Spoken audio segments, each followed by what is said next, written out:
ഇടുക്കി കട്ടപ്പനയിൽ ഇരട്ടക്കൊലപാതകം നടന്നുവെന്ന് സംശയിക്കുന്ന കേസിലെ പ്രതിയെ കട്ടപ്പന കോടതി പോലീസ് കസ്റ്റഡിയിൽ വിട്ടു. മോഷണക്കേസിൽ റിമാൻഡിലുള്ള പ്രതി നിതീഷിനെ വിശദമായി ചോദ്യം ചെയ്യും.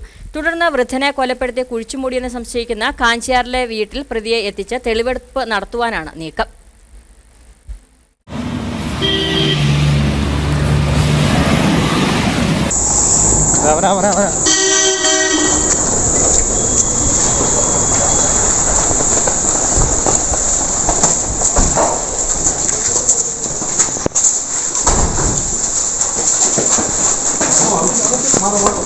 ഇടുക്കി കട്ടപ്പനയിൽ ഇരട്ടക്കൊലപാതകം നടന്നുവെന്ന് സംശയിക്കുന്ന കേസിലെ പ്രതിയാണ് കട്ടപ്പന കോടതി പോലീസ് കസ്റ്റഡിയിൽ വിട്ടത്.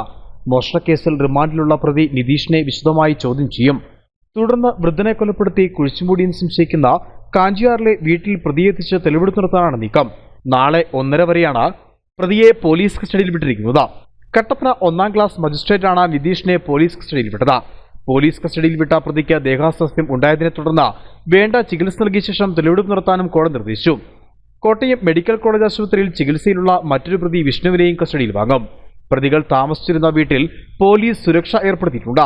കൊലപാതകം നടന്നോ എന്ന് കണ്ടെത്താൻ വീടിന്റെ തറയടക്കം പൊളിച്ചു പരിശോധിക്കാനാണ് പോലീസിന്റെ നീക്കം. കട്ടപ്പനയിലെ വർക്ക്ഷോപ്പിൽ മോഷണം നടന്നതുമായി ബന്ധപ്പെട്ടുള്ള അന്വേഷണമാണിപ്പോൾ വഴിത്തിരിവിലെത്തിയിരിക്കുന്നതും. Idukki vision news, Kattappana.